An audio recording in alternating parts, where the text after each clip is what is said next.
अस्सलाम वालेकुम नाज़रीन। हमने पेशावर के सफ़र का आगाज़ किया तो वसीम मलिक साहब ने ये कहा था कि हो सकता है कि जो गवर्नर हैं वो वज़ीर आला के इस्तीफ़े के ऊपर एतराज़ लगाकर इस्तीफ़ा उनका जो रिज़ाइन है वो वापस कर दें। और रात गए एक बड़ी वारदात हो गई है। मौजूदा रजीम का ये क्रेडिट तो है कि ये हर वारदात रात गए करते हैं और रात गए गवर्नर की तरफ से ये एक लेटर आया है जिसमें उन्होंने अली अमीन गंडापुर का इस्तीफे के ऊपर एतराज़ लगा के अब बुध वाले दिन उनको तलब कर लिया है। यानी आज जो इलेक्शन होना है उससे ठीक 8 घंटे पहले ये वारदात सामने आई है। क्या इलेक्शन रुक जाएंगे? ये जो उन्होंने एतराज़ लगाया है ये कितना जेन्युइन है? मामला अदालत में जाएगा, जो पिछली वीडियो में हमने डिस्कस किया था। और अब सूरत हाल यकसर बदल गई है, तो इस वक्त ताज़ा तरीन सिचुएशन आपको हम बता रहे हैं। तो सदीक जान साहब, एज एक्सपेक्टेड वसीम मलिक साहब ने कहा था और वैसे ही हुआ, या इनको पहले पता था ये क्या था? देखिए, मैं शुरू में ही वसीम मलिक के फैंस, इनके चाहने वालों से माजरत खाऊं कि मैं क्योंकि ज़रा तफसील से पूरी डिटेल से बात करना चाहता हूं। वो जिस तरह से कुछ मौलवी होते हैं ना, उन्होंने जो तकरीर याद की हुई होती है, सामने एक बैठा हो, 5 बैठे हो, 10 बैठे हो, वो पूरी तकरीर सुनाते हैं। तो मैं भी बहुत सारी चीज़ें जो है ना वो इकट्ठी, और कम अज़ कम मुझे लगता है 10-12 मिनट वसीम मलिक को खामोश बैठना पड़ेगा। मैं माजरत खाऊं, ठीक है? इजाज़त है जी, मेहरबानी। इजाज़त है जी, इजाज़त है जी। 3 बार हो गई, ठीक है जी। अच्छा देखें जी, मामला ये है कि गवर्नर ने फैसल करीम गुंडी साहब ने एतराज़ लगा दिया है और उन्होंने अच्छा, उनका इस्तीफा जरा आप निकाल के पढ़ें। उसमें उन्होंने ये लिखा है कि वो पेशावर वापस आए हैं उसके बाद, और नहीं, उन्होंने कहा है कि जी मैं शहर से बाहर हूँ और मैं बुध को वापस आऊंगा, तो आप बुध को 3 बजे आ जाएं मेरे पास। अच्छा, मतलब वो वापस नहीं गए। हाँ। तो उन्होंने क्या आपने कहा वो कराची जा रहे हैं वो। हाँ, तो वो व्हाट्सएप पे उन्होंने मंगवाए इस्तीफे, ठीक है। अच्छा देखें, खुद उन्होंने ये बात जहन में होनी चाहिए कि उन्होंने खुद इस्तीफे को एक्नॉलेज कर लिया था। हाँ बिल्कुल, बाकायदा उनके गवर्नर हाउस की तरफ से ये एक्नॉलेजमेंट आ गई थी। उसके बाद ये वारदात पता नहीं। अच्छा, पहली बात तो यह है कि हमारे वो दोस्त उस्मान चौधरी साहब ने अच्छी बात की, वो भी हमारे साथ जा रहे हैं। हाँ। वो ये कि हमने हकला वाले सर्विस एरिया में बैठ के एक वीडियो की। हाँ। और अगले इंटरचेंज से पहले पहुंचने से पहले वारदात डल गई, तो हम इसलिए जो है वो, और हो सकता है पेशावर पहुंचने से पहले कोई और कहानी हो जाए। बिल्कुल, देखें चीजें बड़ी तेज से बदल रही हैं। देखें, मामला यह है कि गवर्नर साहब पहले कहते हैं कि पहले इस्तीफा उनको मौसूल ही नहीं हुआ। अब कह रहे हैं कि 2 इस्तीफों के दस्तखतों में फर्क है। उस्मान चौधरी ने अच्छा एक नुक्ता उन्होंने बयान किया कि आप तो कह रहे थे कि आपके पास तो इस्तीफा आया ही नहीं है पहला, ठीक है। अगर आपके पास नहीं आया तो आप जवाब बना रहे हैं, आप उसको जवाब बना रहे हैं। अच्छा देखें, पहले तो मामला ये है, मैं 4-5 ट्वीट्स हैं वो पहले वो करके फिर हम इस पे बात करते हैं कि आगे क्या होगा, क्योंकि इस क्या हुआ, बिल्कुल वो इतना फर्क नहीं है। देखें, वो एक वही करना है ना, एक डिले करना है ना। लड़ाई लंबी की जा सकती है, जीती जा सकती है। देखें, एक तो यह है कि तहरीक इंसाफ की क़यादत इस वक्त और उनके लोग इस वक्त सर जोड़ कर बैठे हैं। रात 2:06 का टाइम है और इस वक्त पेशावर में इजलास उनका शुरू हो चुका है।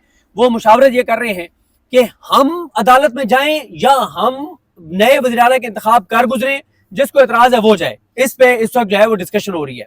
और पहले हमारे दोस्त शाकिर अवान जो इस वक्त पेशावर में मौजूद है, उन्होंने एक ट्वीट किया कि पहले भी इख्तलाफ था। बैरिस्टर गौर साहब ये कहते थे कि हमें अदालत जाना चाहिए सारे मामले पे, कि वज़ीर आला KPK ने इस्तीफा दिया है, गवर्नर उनका इस्तीफा कबूल नहीं कर रहा, हमें अदालत जाना चाहिए। सलमान अकरम राजा साहब का मौक़िफ़ यह था कि हमें नहीं जाना चाहिए, अगर हम जाएंगे तो उससे मामला डिले हो जाएगा। और मैं जो है वैसे सलमान अकरम राजा साहब की बात से मैं इत्तफाक करता हूँ कि इनको नहीं जाना चाहिए था और अपोजिशन को जाना चाहिए था। लेकिन अब नई एक सिचुएशन डेवलप हो गई है। अब फैसला PTI ने करना है, KPK के उनके MPs ने करना है कि ये अदालत जाएं या वो अदालत जाएं। अब ये एक सवाल है, क्योंकि ये भी हो सकता है ना कि ये अदालत जाएं और इनके अदालत जाने से मामला 2-3 हफ्ते के लिए लटक जाए, और ये हो सकता है कि ये अदालत गए बगैर ये नए वज़ीर आला के इंतखाब कर दें और उसको माने ही कोई नहीं, ठीक है। क्योंकि मेरी ये इत्तला है कि इस वक्त एक बड़ा मसला ये आ रहा है कि जो पुलिस है वो इस वक्त PTI के लोगों से इंस्ट्रक्शंस नहीं ले रही। पहले भी नहीं लेती। नहीं, पहले तो ये था ना कि कुछ जगहों पे अली अमीन साहब कहते थे कि मैंने नहीं करवाया, डायरेक्ट वफाक ने IG को कह के करवा लिया। अब तो मतलब उनका किसी के भी कोई instructions police follow, chief executive नहीं है और KPK की जो लोग हैं उनकी बात नहीं मानी जा रही, मिनिस्टर्स वगैरह की बात नहीं मानी जा रही। एक तो देखें, मैं शुरू करना चाहता हूँ, अहमद बड़ाइच ने बड़ा अच्छा ट्वीट किया। मसला सबसे बड़ा क्या आ रहा है इन जमातों को जो बड़ी बड़ी बातें करती हैं, और इसको जो आज क्योंकि 12 अक्टूबर का आगाज हो गया, 13 का, लेकिन 12 गुजर चुकी है, लेकिन ये इसको कहा जा रहा है कि ये इन्होंने एक और 12 अक्टूबर कर दिया है। जमहूरियत के साथ इसने पीपल्स पार्टी ने। किस्मत खान जिमरी और बाकी ट्वीट कर रहे हैं, लेकिन अहमद वलायत ने एक बड़ा अच्छा ट्वीट किया। वो कहते हैं कि जो 4 उम्मीदवार हैं वज़ीर आला के, जरा देखते हैं। लुत्फुर रहमान भाई मौलाना फजल रहमान, शाहजहान यूसुफ बेटे हैं सरदार यूसुफ साहब के नून लीग के, हाँ। अरबाब ज़र्क ये बेटे हैं आसमा अरबाब आलमगीर साहिबा के, पीपल्स पार्टी के। सुहेल आफरीदी साबिक सदर ISF और एक आम पॉलिटिकल वर्कर। तो वो कहते हैं कि बाकी आप खुद हिसाब लगा लें कि अवामी जमात कौन सी है। देखें, मुमताज़ भट्टी साहब के 2 ट्वीट हैं बड़े आम। मुमताज़ भट्टी साहब कहते हैं कि दरअसल ये जो गवर्नर ने किया ना, एतराज़ लगाया, उसमें मुमताज़ भट्टी साहब कहते हैं कि दरअसल पीपल्स पार्टी और नून लीग हर गैर आईनी गैर सियासत कंडे की आलाकार बनकर पार्लिमानी सियासत की गोरकन बन गई हैं, यानी कबर खोद रही है ये पार्लिमानी सियासत की, even next level of fascism, ये कहते हैं मुमताज़ भट्टी साहब। फिर मुमताज़ भट्टी साहब कहते हैं कि अली अमीन गंडापुर ने प्रेस कॉन्फ्रेंस में आकर इस्तीफे का ऐलान किया, फिर हाथ से लिखकर भेज दिया, खुद साथ खड़े होकर नया वज़ीर आला नामजद किया, उसके बाद भी गवर्नर के एतराज का जवाब क्वेश्चन मार्क। अच्छा, बाकी तो छोड़ें, यानी अगर किसी चीज को मुनीब फारूक साहब भी उस पर सवाल उठा दें, तो मुझे याद आ गए अजमत से शेख साहब, अल्लाह ताला उनके दर्जात बुलंद करे, बड़े कमाल खूबसूरत जज थे।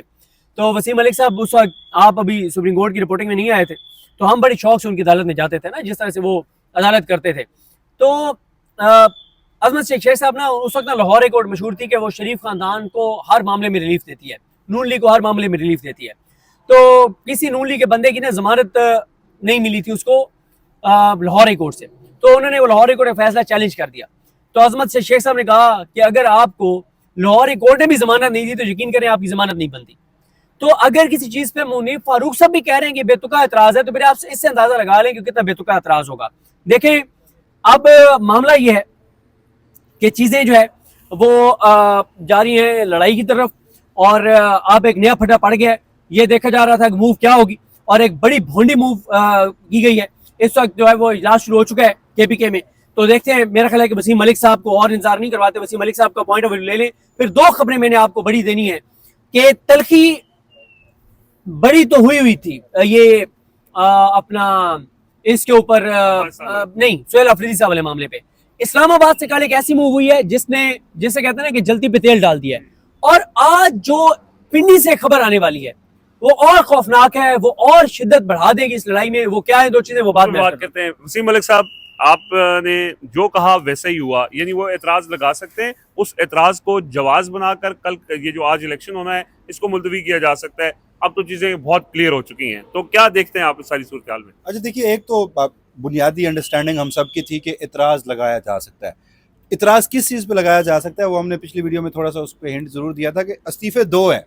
अब उन दोनों का तकाबली जायजा लेकर उनमें से कुछ इतराज लगाया जाएगा, और अब नजर आए हैं उनको दस्तखत। हाँ। और वो बाकी सारी चीजें तो हालांकि पहला इस्तीफा वो कहते हैं कि मिला ही नहीं। चले, वो रिसीविंग हो गई, वो जिस तरह से भी हुई। अच्छा, इस सारे मामले पे सदीक जान साहब बता चुके, दीगर लोग भी लिख रहे हैं कि जब अली अमीन गंडापुर साहब खुद अनाउंस कर चुके थे तो फिर आपको ज़ाती हैसियत में बुलाकर ये मंजूर करवाने की या इस पे मजीद जांच की ज़रूरत क्या पड़ी? इस वक्त बुनियादी मसला एक है, इस वक्त अगर मौजूदा हाइब्रिड सिस्टम में से कोई भी स्टेक होल्डर खड़े होके आज के बाद ये कहेगा कि खैबर पख्तूनख्वा की अमन व अमान का मसला है, या वहाँ पर ऑपरेशन ज़रूरी है, या वहाँ पर पाकिस्तान तहरीक इंसाफ कोऑपरेट नहीं कर रही, ये जो इल्ज़ाम लगाया जाता है, तो अब ये साबित हो चुका है आज से कि ये एक ढकोसला है। उसकी वजह मैं आपको बता देता हूँ। ये भी साबित हो चुका है कि इस पे सियासत पाकिस्तान तहरीक इंसाफ नहीं, बाकी सारे फरीक कर रहे हैं। एक ऐसा सूबा जहां अमन व अमान का सबसे ज्यादा मसला है, एक ऐसा सूबा जहां पर जिसके जो बॉर्डर्स दूसरे मुल्क के साथ मिलते हैं, वहां पर गुज़श्ता रात से लेकर अब तक क्या सूरत हाल है हम सब जानते हैं। उसका चीफ एग्जीक्यूटिव इस वक्त नहीं है, और उसमें रुकावट कौन डाल रहा है? गवर्नर, वफाक का नुमाइंदा। और वो किस जमात से ताल्लुक रखता है? पाकिस्तान पीपल्स पार्टी से। आल्दो के इस वक्त उनके बारे में कहा जाता है कि वो जो मौलाना फजलुर रहमान के पास जा रहे हैं या कहीं और जा रहे हैं, तो वो बतौर पाकिस्तान पीपल्स पार्टी के नुमाइंदे या गवर्नर की हैसियत से नहीं, किसी और के मैसेंजर के तौर पर जा रहे हैं। वो अपना वो किरदार अदा कर रहे हैं। तो आप एक सूबे को बगैर वजीर आला के कैसे छोड़ सकते हैं?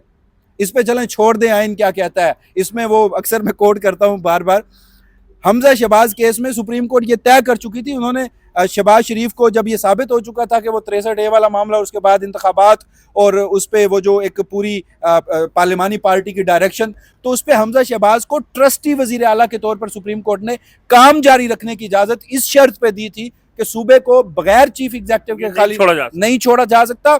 साथ ये भी कहा था कि आप यहाँ पर कोई इंटरम या अबूरी किस्म के वजीर आला नहीं होंगे, आप उतने ही वजीर आला होंगे, आपके उतने ही अख्तियारात होंगे जो आईन पाकिस्तान आपको देता है। लेकिन यहाँ पर अब अगेन सवाल ये है कि क्या कल इंतखाबात होंगे या पाकिस्तान तहरीक इंसाफ को अदालत में जाना चाहिए? नहीं, खबर आ गई है, एक बड़ी खबर आ गई है। बड़ी खबर यह है कि अली अमीन गंडापुर साहब ने, फैसल करीम गुंडी साहब ने क्योंकि ट्वीट करके ये बात बताई कि मैंने कंसिडरेशन की है और उसके बाद मैं उनको बुला रहा हूँ इन ऑब्जर्वेशन के साथ, मैं भेज रहा हूँ वापस, तो उसको को ट्वीट किया है अली अमीन गंडापुर साहब ने। और उन्होंने कहा कि मैंने जो 8 अक्टूबर को रेजिग्नेशन जमा करवाया था, जिसको ये डिनाई कर रहा था गवर्नर ऑफिस, अब इन्होंने एक्नॉलेज कर लिया है। दूसरा, अली अमीन गंडापुर साहब कहते हैं कि मैं यहाँ पे कंफर्म कर रहा हूँ कि 8 अक्टूबर और 11 अक्टूबर दोनों इस्तीफे मेरे हैं और मैं इनको इन दोनों के ऊपर होने वाले दस्तखतों को मैं मान रहा हूँ, ऑन कर रहा हूँ कि मेरे हैं। अच्छा, एक तो ये एक बड़ी रिकॉर्ड पे ले आए। अच्छा, एक ना 2 ट्वीट्स किए हैं बड़े अहम, शायद मिर्जा साहब जर्नलिस्ट हैं, उन्होंने कहा कि इस मुल्क में जब भी अवामी मैंडेट और जमहूरी रवायात को पामाल किया गया, भुट्टो की पार्टी ने अपना कंधा जरूर दिया। 1970 से आज तक पीपल्स पार्टी ने अवामी मंशा और मैंडेट के खिलाफ साजिश करना नहीं छोड़ा। पीपल्स पार्टी हमेशा से गैर जमहूरी कुव्वतों की सफ़े अव्वल की अलाकार रही है। फिर शायद मिर्जा साहब कहते हैं कि जिस सूबे में, वसीम मलिक वाली बात कर रहे हैं, जिस सूबे में बदअमनी, दहशतगर्दी और वफाक और इदारों से शिकायत हो, वहाँ ऐसी हरकतें मुल्क के लिए नुकसानदेह होती हैं। बेहतर है जिनकी अक्सरियत है उनको हुकूमत बनाने दी जाए। पोजीशन के साथ जिम्मेदारी आती है। नया वज़ीर आला बतौर वज़ीर आला कभी पहले जैसी गुफ्तगू नहीं कर सकता और ना ही पॉलिसी इशूज़ पर वफाक से मुख्तलिफ लाइन ले सकता है। तो ये इस वक्त सूरत हाल है। अब आप वसीम मलिक से बात जारी करें। देखिए, अब जो इतराज़ लगाया गया, अगेन वो आईनी और कानूनी सवालात हैं, वो पाकिस्तान तहरीक इंसाफ, ऑब्वियस है कि उनके जो वहाँ पर कानूनी दिमाग हैं वो वहाँ सर जोड़ बैठे हैं। ये देखिए, कुछ चीज़ें तयशुदा हैं। आप सूबे को बगैर वज़ीर आला के नहीं छोड़ सकते। गवर्नर जो है वो इस्तीफा मंजूर करने के अलावा उसके पास कोई दूसरा हल नहीं हो सकता। तीसरा, वही अगेन अली अमीन गंडापुर साहब आप को ट्वीट कर दें, अब इस पे भी एतराज़ आ जाएगा। एतराज़ हो सकता है अगर कोई करना चाहे कि क्या पता कि ये अली अमीन गंडापुर साहब ने खुद ट्वीट किया है या नहीं किया, या कुछ देर के बाद गालबन उनका एक वीडियो स्टेटमेंट आ जाए कि जी मैं इन सबको ऑन करता हूँ। लेकिन हम इस वक्त चूंकि रास्ते में हैं, ऐसी डेवलपिंग सिचुएशन है कि हर एक आधे घंटे के बाद और खबर आ जाती है। लेकिन मैं ये चाहूंगा कि आप वो दोनों इस्तीफे देखें, काश हम दिखा सकते, उन दोनों के दस्तखत देखें। जो जवाब बनाया गया कि इन दस्तखतों में फर्क है। एग्जैक्टली दस्तखत सेम है। एक का ये है कि वो बारीक पेंसिल के साथ किया गया है, एक थोड़ा सा मोटा, या वो कि उस पे क्योंकि अली अमीन गंडापुर साहब ऊपर खुद लिख रहे हैं रेजिग्नेशन और उसी के साथ दस्तखत कर रहे हैं, और जो पहला है उसमें चूंकि वो टाइप्ड सूरत में है और नीचे वो दस्तखत कर रहे हैं। तो इंतहाई भोंडे ये फर्क है। तो इंतहाई भोंडे किस्म का ये एक इतराज जो है वो लगाया गया। और फिर वही अभी हम बात कर रहे थे, आप इस वक्त खैबर पख्तूनख्वा में क्यों नहीं है?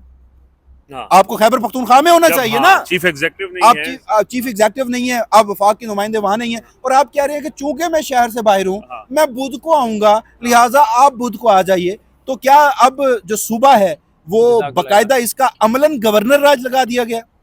आप आके डिक्लेयर करें ना। अगर इस वक्त गवर्नर ये तय कर रहा है कि सूबे के वजारत आला का इंतखाब कब होगा, मैं इस इस्तीफे की जांच कब करूंगा, ठीक है आपके एतराज़ात सारे दुरुस्त होंगे, ठीक है अली अमीन गंडापुर साहब जो हैं उनके दोनों इस्तीफे, जो दोनों दस्तखत हैं वो बराबर नहीं होंगे, उसमें फर्क होगा। ठीक है कि आपके पास आईने पाकिस्तान भी आपको इख्तियार देता होगा। हम सब कर रहे हैं बकवास, आप बिल्कुल ठीक कह रहे हैं। आप सूबे में किस हैसियत से नहीं है, आप कौन सी छुट्टियों पे हैं, आप कौन सी वेकेशंस पे हैं, आपको तो वापस आना चाहिए। आप किस सूरत में 2 दिनों बाद बुला रहे हैं? तो इस सारे मामले में अगेन बात वही है कि रोकना था, ये तो एक इस्टेब्लिश फैक्ट है ना, यूनिवर्सल ट्रूथ बन चुका है। वो खुद भी मान रहे हैं, सबको मालूम है सूरज मशरिक से निकलता है, सबको मालूम है कि पाकिस्तान पीपल्स पार्टी मुस्लिम लीग नून मौजूदा हाइब्रिड सिस्टम में बैठकर किस हद तक जा सकती है। अच्छा जी, बहरहाल ये सिचुएशन है कि अब वहाँ पे इजलास जारी है और सारी कानूनी चीज़ों को देखा जा रहा है कि किस तरह अब ये जो रात के वारदात हुई है इसको कैसे पलटना है, उलटना है। और उसके पहला एक ये आया कि अली अमीन गंडापुर ने वाज़े तौर पर कह दिया है कि मैं इसको ऑन करता हूँ। अच्छा, अब मामला क्या अदालत में जाएगा, इलेक्शंस होंगे, कल करवाए जाएंगे, क्योंकि इसके बाद अब एक सवालिया निशान तो पैदा हो जाता है। ज़ाहिर है उस इजलास में क्या गुफ्तगू होती है वो हम साथ साथ आपको अपडेट करेंगे। सदीक जान साहब, आपने जो बात की कि पिंडी से आज एक बड़ी खबर आ सकती है और जो इस टेंस माहौल को मज़ीद कशीदा कर देगी, ये एक क्या मामला है? देखें, दो चीज़ें हैं जो मैं आपको बता देता हूँ। एक तो यह है कि जो पाकिस्तान और अफगानिस्तान के दरमियान इसमें कशीदगी चल रही है। आज इमरान खान साहब से, क्योंकि आज यानी आज 13 अक्टूबर की हम बात कर रहे हैं, मंडे के दिन, आज तोशाखाना 2 केस की समाअत है और ये मोस्ट प्रोबेबली आज लास्ट हियरिंग होगी और आज इमरान खान साहब को सजा भी सुनाई जा सकती है, आज या कल। अब मैं जो देख रहा हूँ, जो मेरी तहरीक इंसाफ के ग्राउंड माँ से बात हुई है, वो ये कह रहे थे कि आज शायद ऐसी डेवलपमेंट हो जाए कि जिसके बाद हालात बहुत ज़्यादा कशीदा हो जाएं। मैंने कहा क्यों? वो कहते हैं कि इमरान खान साहब का इस पे मौक़िफ़ आएगा। ये जो अफ़गानिस्तान और पाकिस्तान के दरमियान जो चीज़ें हुई हैं, वो ये कहते हैं कि इससे होगा ये कि इमरान खान साहब अगर इसकी मुखालफत कर देते हैं कि जिस तरह से इस वक्त तलखी है अफ़गानिस्तान की और पाकिस्तान के दरमियान, और इसमें वो कह देते हैं कि वो कहते हैं कि इमरान खान साहब का एक पॉइंट ऑफ व्यू रहा है कि हमें बातचीत से मसला हल करना चाहिए, और इमरान खान साहब अपने ट्वीट्स में ये कहते रहे हैं कि पाकिस्तान चाहता है कि अफगानिस्तान के साथ जो है वो जंग शुरू हो, और पाकिस्तान मगरबी कुव्वतों को दिखाना चाहता है कि हम जो है वो अफगानिस्तान के साथ जंग करने के लिए तैयार हैं। तो उस पर वो कहते हैं कि अगर इस पर इमरान खान साहब का सख्त बयान आ गया तो वो ये समझते हैं कि ये तलखियों को ये चीज़ बहुत ज़्यादा बढ़ा देगी और मामला बहुत ही ज़्यादा गड़बड़ हो जाएगा। एक बात। दूसरा, कल एक और इस्लामाबाद से होने वाली डेवलपमेंट ने तलखी को बहुत बढ़ा दिया है, और वो डेवलपमेंट ये हुई है कल कि कल तहरीक तहफ़्फ़ुज़ यानी पाकिस्तान का इजलास था। अच्छा, एक तो उसमें मैं आपको बता दूं कि उसमें प्रेस कॉन्फ्रेंस जो है वो कैंसिल कर दी गई थी। हिकमत के तहत उन्होंने प्रेस कॉन्फ्रेंस नहीं की, क्योंकि तहरीक तहफ़्फ़ुज़ यानी पाकिस्तान का ये जो मामला है अफगानिस्तान और पाकिस्तान के दरमियान जो चल रहा है, इस पर उनका पॉइंट ऑफ व्यू ज़रा चेंज था। तो वो इसलिए उन्होंने इसके ऊपर प्रेस कॉन्फ्रेंस नहीं की, कि उन्होंने कहा कि अगर हम प्रेस कॉन्फ्रेंस करते हैं इसके ऊपर तो सख्त हम बात करेंगे और उससे जो है वो तलखी बढ़ जाएगी। तो उनका ये था कि हम तलखी को बढ़ाना नहीं चाहते, और लेकिन अब एक उसको, लेकिन उनका जो आलामिया है उस पर आपने देखा होगा कि काफ़ी जो है वो यार इनको उधर के टिशू दें, कि टिशू दे दें, तो उसमें ना उसको भी बड़े एक मतलब उसके ऊपर भी मुहिम चली है कि आपने जो बातें की है उसमें, मैं कुछ चीज़ें आपके सामने रखता हूँ कि आपने जो बातें की है उस पर बहुत एतराज़ किया गया है और कहा गया है कि जनाब इन्होंने जिस तरह से अफगानिस्तान की मजम्मत करनी चाहिए थी, इन्होंने तहरीक तहफ़्फ़ुज़ यानी पाकिस्तान ने मजम्मत नहीं की। और ये जी, और इसमें मामला ये है कि ये जो तहरीक तहफ़्फ़ुज़ यानी पाकिस्तान का प्लेटफॉर्म है, इसलिए सबसे इंपॉर्टेंट प्लेटफॉर्म इसलिए है कि इसमें इमरान खान साहब ने जिनको अपोजिशन लीडर कौमी असम्बली में नामजद किया है वो इसके सरबराह हैं, और अल्लामा राजा नासिर अब्बास साहब भी इसमें आम पोजीशन पर है।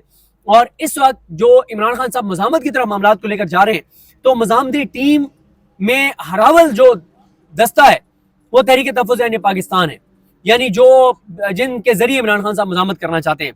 तो मैं चाहूँगा कि वसीम मलिक साहब, आपको मैं ये देता हूँ, ज़रा आप इसको अलामिया पढ़ दें, क्योंकि ये जो अलामिया है ना, इस अलामिया के ऊपर बहुत ज़्यादा जो है, और इसमें मैं ये चाहूँगा कि आप इसको मुकम्मल इसलिए पढ़ें कि नाम भी पढ़ें कि इसमें कौन कौन मौजूद था इस मीटिंग में, और इसके ऊपर बहुत ज़्यादा एतराज़ आ रहा है और कहा जा रहा है कि तहरीक तहफ़्फ़ुज़ यानी पाकिस्तान को जिस तरह से अफगानिस्तान की मजम्मत करनी चाहिए थी वो मजम्मत नहीं की। तो मैं आपको इसलिए कह रहा हूँ ताकि मैं ये कहवा पी लूँ, और आपने हमेशा से हमारे लिए कुर्बानियाँ दी हैं, तो इसलिए इस आज भी आप भी ज़रा कुर्बानी दें।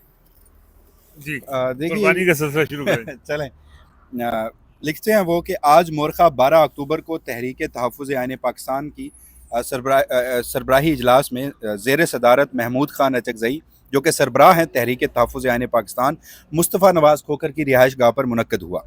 इजलास में Salman Akram Raja secretary general Pakistan Tehreek Insaf, Asad Qaiser secretary general Tehreek Tahaffuz यानी पाकिस्तान, मुस्तफ़ा नवाज़ खोखर वाइस चेयरमैन तहरीक तहफ़्फ़ुज़ यानी पाकिस्तान, मोहम्मद ज़ुबैर उमर साबिक़ governor Sindh, Allama Ahmed Iqbal Rizvi vice chairman Majlis Wahdatul Muslimeen, Sajid Tareen Balochistan national party, Zain Shah Sindh united party, Ali Asghar Khan secretary general PTI Khyber Pakhtunkhwa, Hussain Ahmed Yousafzai तर्जमान तहरीक तहफ़्फ़ुज़ यानी पाकिस्तान, खालिद यूसुफ चौधरी वकील बानी PTI इमरान खान, और असद अब्बास नकवी जो कि सेक्रेटरी हैं सियासी अमूर के मजलिस वहदतुल मुस्लिमीन, उन्होंने शिरकत की। इजलास में मुल्क के मजमूई सियासी और खारजी सूरत हाल और अपोजिशन की मुस्तकबिल की हिकमत अमली पर तफसीली गौर व खोज हुआ। तहरीक तहफ़्फ़ुज़ यानी पाकिस्तान इस हवाले से मंदरजा ज़ैल अलामिया जारी करती है। पहला जो नुक्ता है इस अलामिया का, वो कहता है कि तहरीक तहफ़्फ़ुज़ आइन पाकिस्तान हमसाया मुल्क अफ़गानिस्तान के साथ अचानक उभरने वाली सूरत हाल पर ब्रादर मुल्क सऊदी अरब के मौक़िफ़ की हिमायत करता है और ये समझता है कि दोनों ममालिक के दरमियान मामलात गुफ्तगू और अफ़ाम तफ़हीम से हल होने चाहिए, और हुकूमत से ये मुतालबा किया जाता है कि खारजी और खित्ते की सूरत हाल पर फ़ौरन पार्लिमान का जॉइंट सेशन बुलाकर कौम को एतमाद में लिया जाए। दूसरा नुक्ता उनका अलामिया में है कि तहरीक तहफ़्फ़ुज़ आइन पाकिस्तान सूबा खैबर पख्तूनख्वा में इंतकाल इक़्तिदार के जारी आइनी और कानूनी अमल में वफाकी हुकूमत, वफाकी वज़रा की जानिब से मदाखलतें और रुकावटें खड़ी करने के बयानात की पुरज़ोर मज़म्मत करती है और इस तशवीश का इजहार करती है कि कोई भी गैर आइनी कदम सूबे के मखदूश सिक्योरिटी सूरत हाल को मज़ीद पेचीदा बना देगा और किसी भी गैर आइनी कदम से पैदा होने वाली सूरत हाल की जिम्मेदार वफाकी हुकूमत होगी। तीसरे नुक्ते पर कहा जाता है कि तहरीक तहफ़्फ़ुज़ आइन पाकिस्तान ये समझती है कि इंतकाल इक़्तिदार और नए वज़ीर आला के इंतखाब तहरीक इंसाफ का आइनी और जमहूरी हक है और ये वफाकी हुकूमत से मुतालबा किया जाता है कि वो किसी भी गैर आइनी कदम उठाने से गुरेज करे। तहरीक तहफ़्फ़ुज़ आइन Pakistan election commission of Pakistan की जानिब से ऐन वज़ारत आला के इंतखाब के मौके पर सूबाई असम्बली के अरकान को आज़ाद करार देने के फैसले की मज़म्मत करती है और यह करार देती है कि इलेक्शन कमीशन का यह फैसला जमहूरी इक़्तिदार की नफ़ी और हार्स ट्रेडिंग की मुआवनत करने का वाज़ेह पैगाम है। आखिरी नुक्ता उसमें यह कहा जाता है कि तहरीक तहफ़्फ़ुज़ आइन पाकिस्तान मुल्क में ख़ुसूसन सूबा बलोचिस्तान और खैबर पख्तूनख्वा में बदअमनी और दहशत गर्दी की लहर पर तशवीश का इजहार करती है और ये करार देती है कि कानून नाफिज करने वाले इदारे अपनी साख मजरू कर चुके हैं और मुतालबा करती है कि सूबाई हुकूमतों और मकामी अवाम की मुशावरत से सूरत हाल को बेहतर बनाया जाए। अच्छा जी, सूरत हाल ये है कि ये जो सारा इस वक्त मामला हो रहा है ना, इसका जो नुक्ता आगाज़ है वो है खैबर पख्तूनख्वा में जारी ऑपरेशंस और अफ़गानिस्तान के साथ मामलात। इमरान खान ने तकरीबन पिछले 2 महीने से मुसलसल उनके जो ट्वीट्स आ रहे हैं उसके अंदर वो 2 बातों के ऊपर जोर दे रहे हैं। एक, खैबर पख्तूनख्वा में जारी ऑपरेशंस को बंद करने का मुतालबा कर रहे हैं। दूसरा, अफ़गानिस्तान के साथ जो ताल्लुकात हैं उनके हवाले से जो रियासती पॉलिसी है उसकी वो मुखालफत करके जो पॉलिसी उनके दौर में थी उसको अपनाने के ऊपर जोर दे रहे हैं। इसी में उसमें अली अमीन गंडापुर को वो हिदायत देते रहे, अली अमीन गंडापुर ने उनकी हिदायत नहीं मानी। इसी वजह से उन्होंने उनको तब्दील करके सुहेल आफरीदी को नामजद किया है। इस सारे कॉन्टेक्स्ट के अंदर अब जो रियासती पॉलिसी है उसके अंदर सुहेल आफरीदी वाज़े हो चुका है, जो हमने पहले हिस्से में डिस्कस किया है कि उनको रोकने के लिए, उनका इंतखाब रोकने के लिए वो अपनी कोशिशें कर रहे हैं। लेकिन जो बुनियादी नुक्ता है वो है अफ़गानिस्तान के साथ मामला, ताल्लुकात का मामला। उसके बाद जो कल सूरत हाल पैदा हुई, यानी एक जंग की सी कैफियत हुई, फिर दोस्त ममालिक बीच में उन्होंने मुदाखलत की और वो रुक गया, और ऑपरेशंस का मामला। नुक्ता सदीक जान साहब वही है जो इमरान खान के ट्वीट्स में उसका जिक्र होता रहा, वजह तनाज़ा भी वही है और अब ये तनाज़ा बढ़ता जा रहा है, ये टेंशन बढ़ती जा रही है। इसका एंड क्या होगा, खौफनाक सूरत हाल नजर आ रही है। इसलिए बिल्कुल आपने दुरुस्त कहा। मैंने देखें, जब हम ये हकला इंटरचेंज पे बैठ के और रेस्ट एरिया में बैठ के हम बात कर रहे थे तो हम ये कह रहे थे कि हमें दोनों साइडें पीछे हटती हुई नजर नहीं आ रही, दोनों साइडों ने एक्सट्रीम पोजीशंस ले ली हैं। तो अब होगा क्या, ये कहने का बड़ा इस वक्त है। बहरहाल मेरा ख्याल है कि हमें वीडियो क्लोज करके पेशावर पहुंचना चाहिए, क्योंकि एक अहम शख्सियत पीटीआई की जिनका जो है वो बहुत सारी जगहों पर रब्ता है, तो मैंने उनको कॉल की और मैंने उनसे पूछा तो उन्होंने कहा जी मैं व्हाट्सएप पे तो आजकल कुछ भी महफूज नहीं है, तो व्हाट्सएप पे तो मैं आपको नहीं बता सकता, तो अगर आप पेशावर आ जाएं तो हम मेरे ख्याल पेशावर जाके हमें कुछ खबरें लेनी चाहिए अगर वो उस वक्त तक जाग रहे हुए तो। ठीक है जी, अभी पेशावर पहुंचने तक हो सकता है कि कोई और ऐसी डेवलपमेंट हो, तो अभी एक रेस्ट एरिया बाकी है तो उसमें अल्लाह करे कि ऐसी कोई सूरत हाल पैदा ना हो। ज़ुबैर अली खान साहब के इलाके से गुजरे हैं हम, ये अभी हम ये इधर से हज़ारा शुरू हो जाता है, तो वो हज़ारा से ही है ना। हाँ। हरीपुर हज़ारा मुश्किल गुजारा। रिजवान गिलज़ई साहब भी वहीं से। रिजवान गिलज़ई साहब का तो आगे मानसेरा वाली साइड पे ना, सेम है।